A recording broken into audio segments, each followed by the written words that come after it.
Hello, welcome to the first episode of the Countdown to podcast. I'm Nicholas, your host, and I'm here with George. Hello. And Panache over the phone. Wagwan, it's your boy Panache. Bro. So yeah, well, this is the Countdown to, podcast, yeah, and our first segment will be the countdown to the headlines with the poppers. And yeah, so every episode a member of the podcast is going to choose, is it 4 articles? 3 news articles, 1 sports article. Yeah. And all of us will read and react to it. Oh no, we'll start with the coronavirus. Panache, what do you think? Alright. It's a bit mad, isn't it, how it's just come about? Yeah. You know me, I'm on Twitter all the time. I just like enjoying the memes and stuff. Yeah. And it's only since, was it Wednesday, the NBA, when that got cancelled? That was like Wednesday night, I guess. And then Thursday, when all the sports got cancelled, that's when it started like being, oh shit, it's pretty serious actually. Yeah, I agree, man. That's when it started to feel real, you know, because that before, obviously, you hear about China and like Italy and that, but it feels far from home. It's when it's affecting stuff that we directly will watch. For example, like I was excited about, was it Rockets? Rockets were playing Lakers Thursday or something, and then now obviously it's like just a massive void out my day that I'm not obviously gonna watch or whatever. It's just there's gonna be a certain point where there's gonna be no sport, and it just interferes with your routine as well. Yeah. Because people will on a Saturday or on a Sunday watch football, or even people like me and you who stay up and watch basketball games. There's going to be a certain point where you're going to need to fill your time with something else, and until you figure out what you're going to do with that, it's just a bit weird. Even like when it's not sports, man, it's like Aldi or going to normal shops. Yeah. Well, I was working today, and it's just absolute madness. At 8:30 in the morning, there's queues outside the store for people wanting to buy stuff.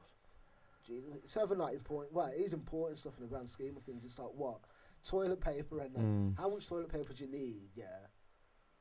I didn't know that was a thing where you had to stock up on toilet paper if there was a crisis. Yeah. That's like the main thing people like worried about, toilet paper. I didn't realize that. It is a pretty important part of everyday life, really, toilet paper. But it gets to a certain point where you think to yourself, "Do you really need that much?" I know, like 3-4 boxes. It's just mad.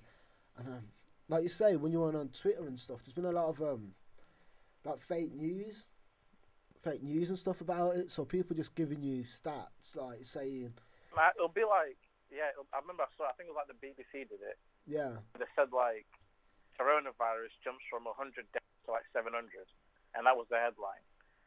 But then the actual fact is that was over like a period of time that was like way longer than like a day or two.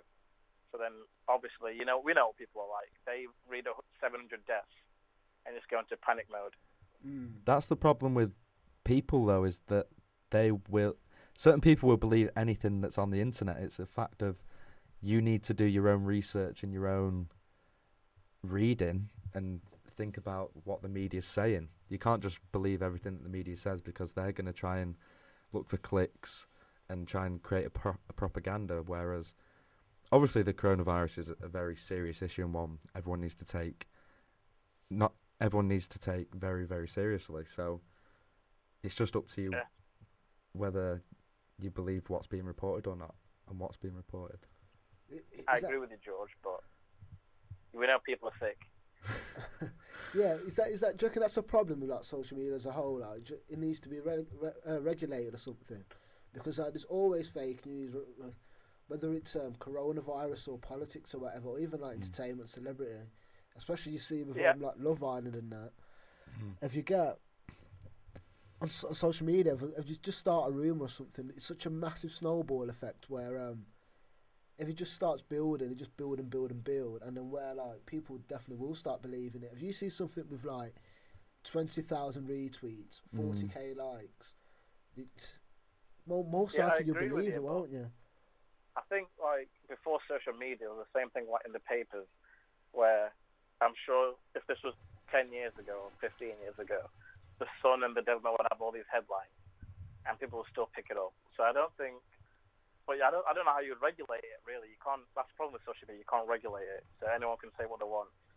But There's been a regulation now though with social media where the WHO are trying to work with Twitter to sort out what's fake in terms of the coronavirus. Yeah. I've seen that. Who's the WHO? The World Health Organization. Ah. They're working with Twitter to... Like say that again, Panesh. professional accounts, like, you know, like journalist accounts, like newspapers and media outlets, Mm. if they're more responsible with their tweets and stuff, you can regulate them, but the average person you can't regulate, obviously. Yeah.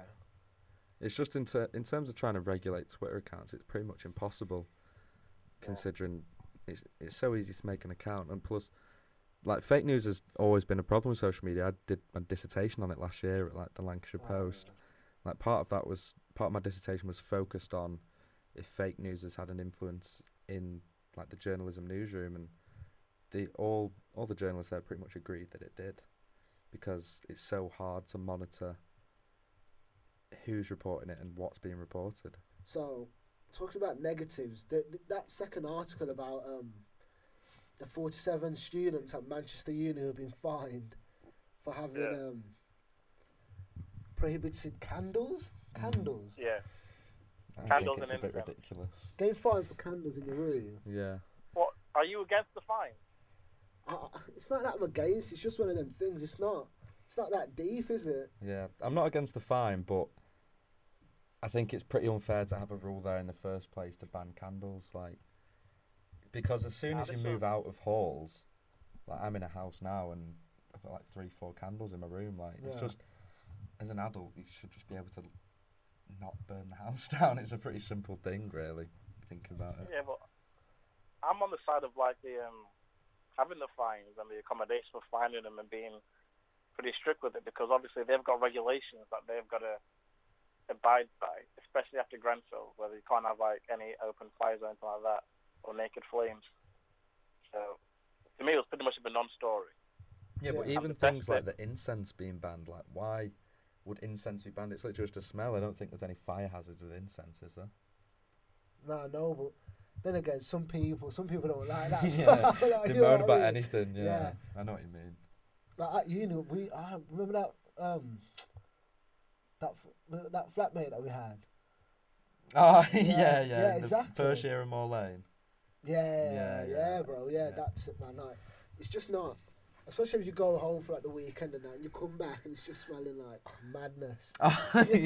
I'm just thinking back to the smells now Yeah. that we used to like come around with. Like, she was pretty clean, to be fair, but you know when someone's just too clean, like Yeah, it's a bit creepy-ish, man. yeah, like it was like something out of a horror movie. Like she'd just kill the body and then she'd have to clean up after herself and like man. bleach everything down, sink, floor, carpets, everything. It was absolutely mental. But like, we wouldn't like fine her for doing that. Maybe it's not our usual like smell that we're used to, but like you wouldn't just start. Oh, okay, £450, please. Yeah, just 'cause it smelled weird. But I think this is the bigger issue here is how much of a myth student accommodation is really in terms of just everything really. Like, you guys know my 3 years of experience in student accommodation was something else. Part of that was your own fault though, because that flat you lived in a warehouse wasn't the cleanest, was it? Nah, oh man. All right, so the first year, I just did not care about anything, so I just went with the cheapest option. And within like 2 months, my shower broke, my light broke, my door broke. Which one was that? Where did you live first year? Brunel Court, remember that one? Like near Aldi. Oh yeah. Like no one ever went into my room or my flat because I just would not let them. like, bro, it was dark. Like, I Yeah. felt like I was going to the back cave and everything was going in there. We went in there. I think I went in there once, and you wouldn't even let us in your room. You only told us to go in the kitchen as well. Mate, it was too bad. So we're back after a bit of an impromptu break. This is why. Yeah. So Article 3. Article 3 is Logan Paul.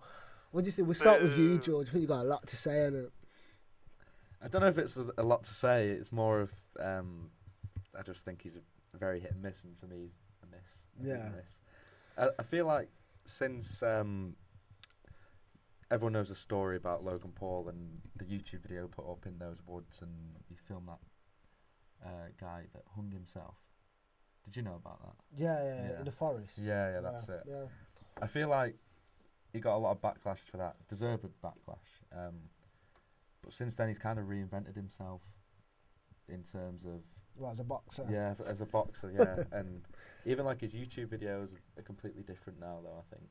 Yeah. They're more similar to like David Dobrik. I don't know if you know who he is. He's just a bit like a vlogger in America. Yeah. A But clout god. what'd you say? He's a clout chaser, David Dobrik. He's a clout chaser. Why do you think that? Because he just like gets all the Instagram models in his videos in a car and puts them on his thumbnail. And clout chases views. Yeah. Has he got loads of subscribers? Yeah, millions, I think. Yeah. If I could have his life, I would have it. Yeah. I'm just checking how many subscribers he's Did got. did you actually see the video of him getting knocked out? Yeah, it was up on all of the socials. Yeah. You know the guy who he was sparring with? Yeah, Paulo Costa. Yeah, Paulo Costa. Huh? Idril. He's gonna fight that. You know that Idril guy in the UFC, the Nigerian guy. Oh yeah. He's his next fight. But like, I think it's the light heavyweight championship. Yeah, I've got down here. He's the middleweight UFC number 1 ranked fighter, 13-0, and that Logan Paul just wants to like spar him and that, like just something minor. God knows. But it didn't even look like a proper connection though. Yeah, but it wouldn't need to, you know. Like, yeah, it's at the end of the day, it's just a YouTuber. It's an ordinary guy against what a UFC fight. It's something like the guy's a boxer. This guy's a proper like mixed martial arts. It's way more aggressive than like normal boxing, man. Like he got beat by KSI, and he can't be that strong. Yeah. Even But, still, like KSI's. If we're gonna talk about the KSI fight, I watched both of them because I'm an idiot. Yeah. And the first one, first of all, KSI cannot box. He can't. Have you seen the fight? But that says a lot more about Logan Paul than KSI. I think if KSI can't box and he's beat Logan Paul, it says a lot more about Logan Paul to me. But the fact, like, neither of them are boxers, though. You can't expect much.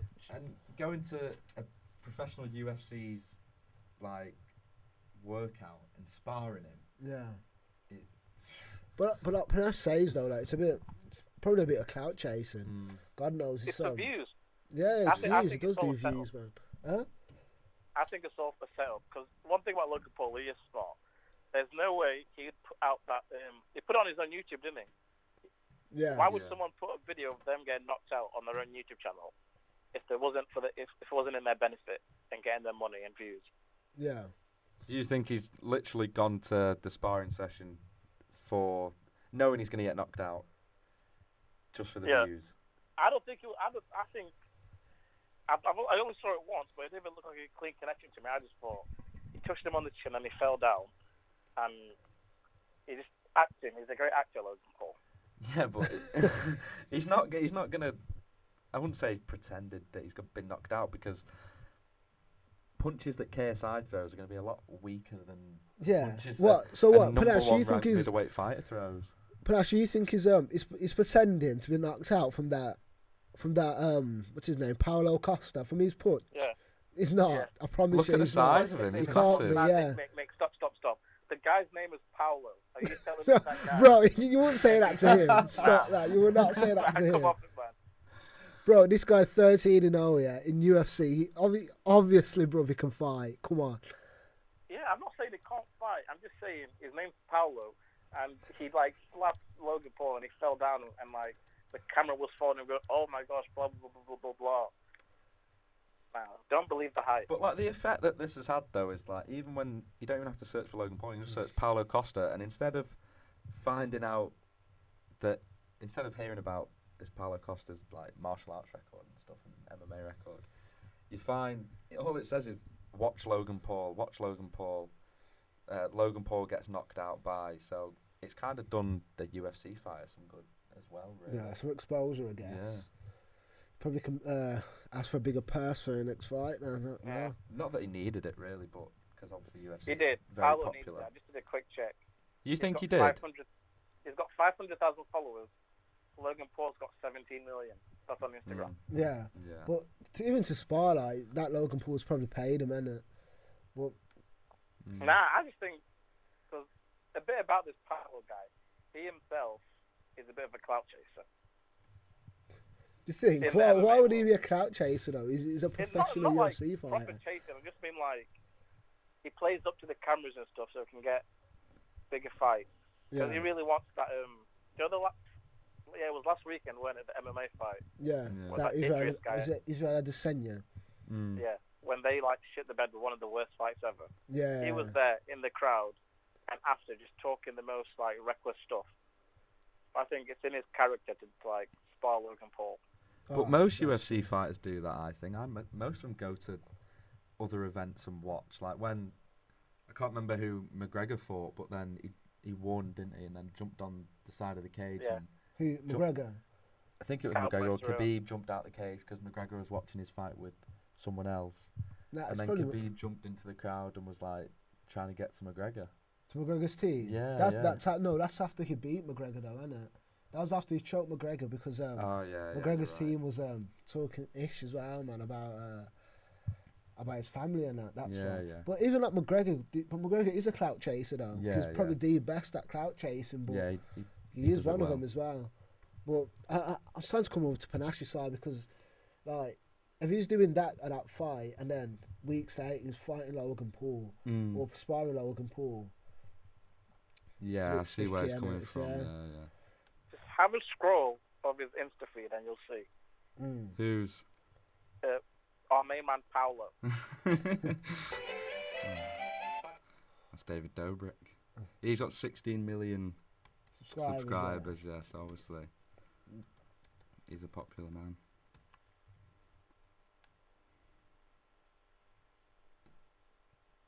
How do you feel about Jake Paul versus KSI coming soon? Well, it's the When next one, coronavirus yeah. is gone. I didn't even Yeah, know there was a 'cause, next one. I don't know if you know. It was Jake Paul versus some guy called Addison Gibb. Have you heard of that Yeah, guy? yeah, I heard about that. Yeah. Seen And on Jake social. Paul like finished him. I think it was like within like a minute. TKO. Who? So then Oh, the yeah. next fight in the YouTube world is Jake Paul avenging his brother against KSI. Day. Do you know who makes money off this? Yeah, like weirdly, without even doing much. Eddie Hearn, he just promotes it and that the zone, and like he's just making money. You know, he was talking about it in one interview that I was watching. Yeah, and then he just said it's something different, isn't it? Because the popularity of these YouTubers is massive. You can't underestimate Right. it. So That yeah, KSI Logan fight, when I was going to work, all the school kids would not shut up about it. yeah. Yeah, mate. And to be fair, even I was excited for it as well. But I'm an idiot. What so. were you talking to the school kids, Panache? No. No.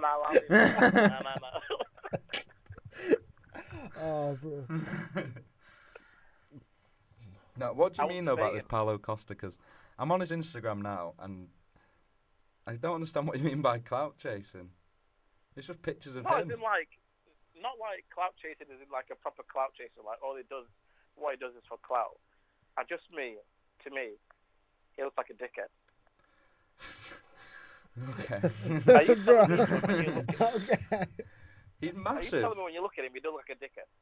He's massive. Bro, he just looks like an MMA fighter. Yeah, I don't understand what yeah. you want him to look like. You're just a He's not hater, gonna be Panache. fucking- Typical Panache hater. No, no, no, Yeah, Typical bro. Panache. He's not going to be He's giving got kids this, to the like, home, like terrible food to the misogyny shirt on. homeless.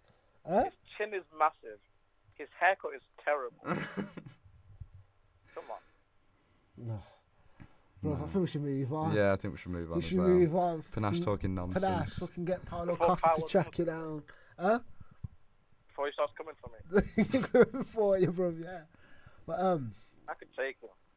whatever, man. Whatever, yeah, it's definitely time to move on now. We're on sports. Champions League roundup. Champions League roundup. The hypothetical Champions League yeah. roundup now. Well, first, let's talk about the future of the Champions League. Is it going to happen or what? Is it going to carry on? I saw a tweet today that UEFA, they want to push back the Euros so that the domestic leagues can be done in time and be done in the summer. And I think you could possibly play the Champions League later, I think, if you get rid of the Euros. I would love to see the Champions League in the summer. I feel like, but I feel like it might take away some of the tradition of it, because Champions League, it's one of them things. It's under the lights, it's one of the, during school time. You get home from school, uni, work, whatever you're doing, and then go and watch the game. If it's during sleep, it just wouldn't it just wouldn't feel right.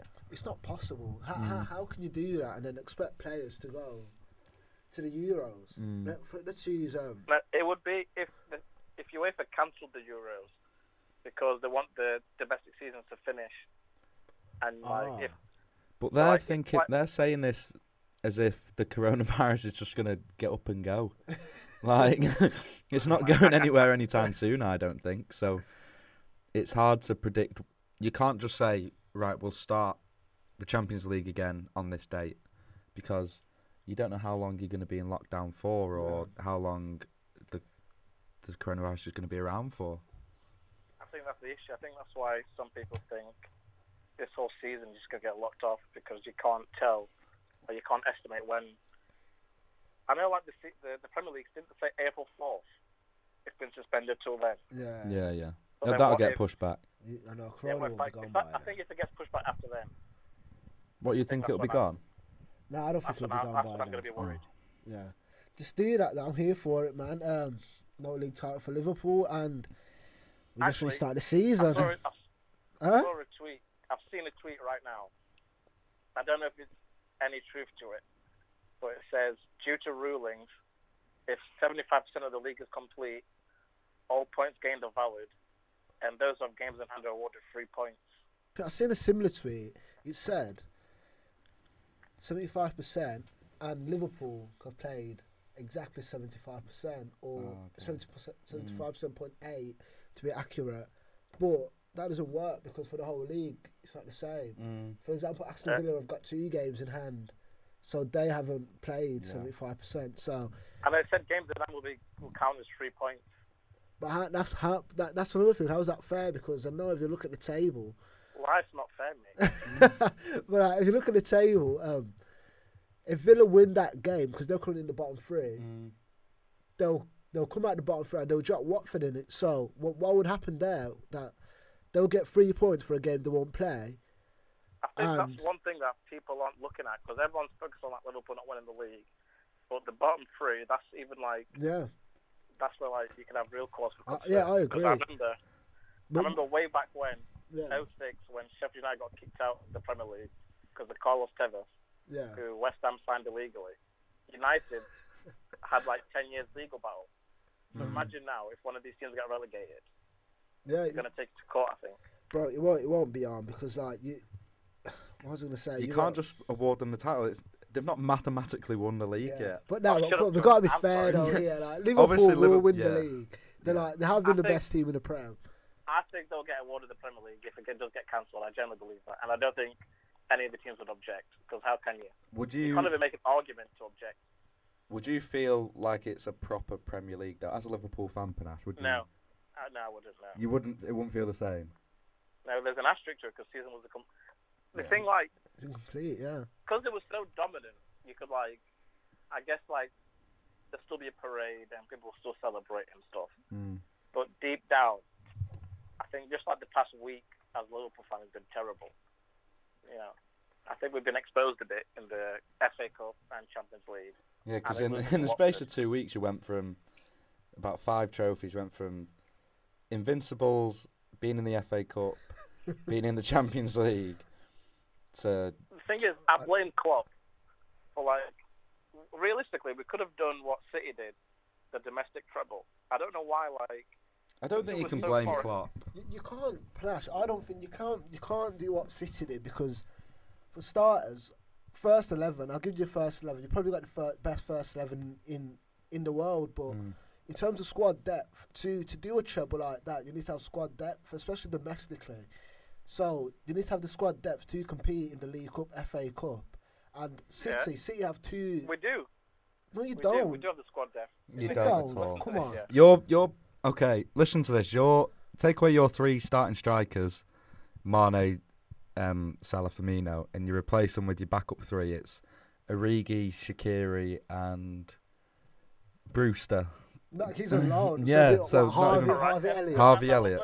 You take away Origi. City's front 3 of Aguero, Sterling, and let's say Bernardo Silva. Yeah. You can replace them with Gabriel Jesus. Jesus, Mahrez, and then when he's fit, Leroy Sané Or Phil Foden. or Phil Foden. So Oh, shut up. Oh, my God. Phil Foden. Shut up. Bro, Shut up. Shut up. if Panache. you can't see a talent in Phil Shut up, Foden, then shut up, I don't know shut what's wrong up. with you. Shut up. he's better than like. I'd rather have Phil Foden and Shaqiri, Divock Origi. Yeah. Don't say Divock Shaqiri is Origi. the Man United killer. Who is? Shaqiri. Do you remember what he did last season when he came One in? game. Off- One off- game. Off the bench. 2 seasons ago. Foden's only played 2 games. He's only started 2 games. So how can you say... And he's won 7 better trophies than- at City. Okay. No, What but was like, it? come on, Panache. You can't dispute Man City squad depth. Nah, I think City do have a better depth. I'm just saying. Liverpool don't have depth. They have a bit of depth in midfield with Keita, Henderson, Firmino, Wijnaldum. I think if Klopp took the cup seriously, the domestic ones, they could. I'm not saying they definitely would have done it, but I think they would have performed better if he took the cup seriously. What you can't say that, bro, because Capital One I Cup. can I'll give say you that because you was away. Yeah, the schedule yeah. fucked you over a But bit. against Chelsea, you took that seriously. But Chelsea were just a better team on the night. That was it. You was in a bad And run of form. Adrian's Yeah, cost yeah. them, And Adrian's cost them the been FA throwing them Cup in. and Champions League this year. Yeah. But I don't see him getting the same abuse that Karius got Nah, but for the Champions League final. I Nah, guess it the was- Champions it was- League final, it was but different. It was different. Adrian's It was cost you in different. 2 competitions, FA Cup and Champions League. yeah. Adrian is a nice guy. He's a nice family man. He came in to be the understudy. Karius took the number 1. Yeah, shot yeah, and I hear gave it that. the dog Yeah. bollocks. And he wet the bed. I've never seen no one's ever seen a fall from grace like that. He wasn't even at the top anyway. Oh, wait, remember the Champions League final? Yeah, when he rode it to Benzema, I couldn't believe it. I was like, "What is this guy doing? This is a FIFA goal, you know." Madness. Oh, But, gosh. let's talk But about that broke him. It's never been the same. Atletico Madrid. That game, yeah. Yeah, what did you think of their performance, Panache, if you watched it? Because me and Nick know what you like. You don't like to watch football games. All right. I've actually got some. What about Madrid's performance or Liverpool's? Just the game in general. Madrid's performance as well. All right. I thought, to be fair, I didn't agree with Klopp coming after the match saying, why did Madrid play this way, blah, blah, blah, blah, blah. I think there's just been like a bit of a sore loser there. I've got to give respect to Madrid. Over the 2 legs, they made it hard for us to break them down. And I didn't even know what happened extra time. We scored, we thought we're going through. And then Adrian just said, nah, I've got other plans. I don't understand Klopp saying that. He said, they've got too much talent to play this way.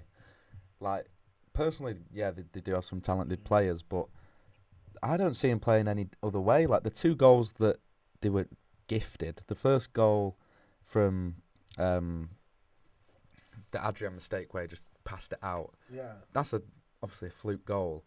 And then the second goal, the defending's just poor from Liverpool. There's 3 players around one guy. Yeah. No one closes him down. And it's Morata. Morata didn't have skill like that. Yeah, where was that at Chelsea? Yeah, Klopp's just a sore loser, but a lot of great managers, to be great, you have to be a sore loser. You can't losing, but it's just bitter, isn't it? Yeah. Anyway, enough about Liverpool. Yeah, I've had enough to talk about Liverpool Yeah. recently. Champions League, Spurs crashed out. Crap. Crashed. Crap. Was I've got crashed some as notes well. on Spurs. Huh? I've got some notes on Spurs. What are your thoughts? Go on. All right, number 1, obviously the main one, injuries have ruined your season. Yeah, just but think injuries. I wouldn't say injuries have ruined the season. What do you think? I'd say the managers ruined the season. Well, I'm a United fan, so I've experienced firsthand what Mourinho does to your club. He has been a winner in the past, but ever since he left Chelsea in, was it 2014, 2015, 2016. Ever since then, it's gone downhill, progressively downhill every year. His first year with you wasn't that bad, was it? No, first year he won the title, and then he finished what? What, at Chelsea? Yeah. I mean, no, second No. His second stint. First season was when he denied Liverpool the title. So they came fourth, I think. And second season they won the title. 14-15 they won the title. 13-14 they came top 4. Yeah. And what about his first season at Man United? Wasn't that bad though? Oh. He came second. I remember when he said that was like his biggest achievement in managerial history. Yeah, he did well with the players, but like since then it's just gone it's gone to shit. Like the effects he had on our players and our youngsters and the general atmosphere around the club was just completely negative. Like when we won the Europa League and the League Cup, we played Southampton in the final thing of the League Cup and we won 3-2. If you watch that game, Southampton genuinely dominated for the whole game and put us under a lot of pressure. And the only game I've enjoyed watching under Mourinho was probably the 2-0 win against Ajax in the Europa League final. Oh yeah. Because that was a Mourinho that was a classic Mourinho game where you dominated from start to finish, and he just completely cut out the opposition's chances. But in terms of Tottenham's season, I wouldn't say it was injuries. Obviously, injuries have had a big helping hand in not allowing you to live to your full potential. But the manager has to get the best out of the players, and Mourinho doesn't do that for me anymore. Yeah. And also, I think personally, these past 3 years of success with Poch, they've gotten in Tottenham's heads. Tottenham was always just like a 7 to 12th league team. They were like top off at table. That's where you'd see Spurs. And then you had like a boost of like being top 4 consistently. But now you're back to reality, and I think that's quite hard for you to take sometimes. Well, no, because under Harry Redknapp, Spurs were a good side. Like you had Modric and Van der Vaart, Bale. But I get Panash's bigger picture. We weren't top 4 every season. We weren't top 3 every season. But anyway, let me land. What ruined our season? What ruined our season was Christian Eriksen. That's who ruined our season. I need to say that. Let me make it clear. I am Mourinho out, even though he's just been in the club for a few months. I am Mourinho out. That's not due to him being finished or whatever. But I've never really been a fan of Mourinho's. His football. His football, his philosophy, the way he talks to the press, the way he hangs his players out to dry. It's just not my type of coach, and it's not. I don't know. It just goes against what I believe, how football should be played and stuff. But when I say Christian Eriksen ruined our season, it was throughout the whole of last season, the whole contract saga situation. It was just on dragging from the start of the Prem till the end, till we got lost in the Champions League final. It was just dragging on. He wouldn't say anything, and then we have this miraculous run. You can call it luck, you can call it fate, but Champions League's a lot to do with just time and opportunity. And something Pep always says actually is just when things fall into place. And our Champions League run, that's exactly what happened. So anyway, as soon as that's finished, literally, Liverpool players are probably still out on the pitch celebrating. Eriksen talks to Danish media and it goes, he wants to go to Real Madrid or Barcelona. So a team has just got to the Champions League final playing as one without your talisman. Probably your best player, most influential player on the pitch, wants out now. That just unsettles the squad for the whole summer. We're trying to get targets. We're bringing quality players, and Dombele, Lascelles, so really good players who are going to improve the team. But we're not selling anyone. The deadwood, these players that Eriksen and other players have influenced. Aurier, they're not being shifted. It's just still there at the club. So from the first kick of the Premier League season, you can just tell. I get that game against Villa, something was off. Thanks for watching the first episode of the Countdown 2 podcast. If you've got any comments, feedback or suggestions for our next episode, please comment below. And don't forget to like, share and subscribe.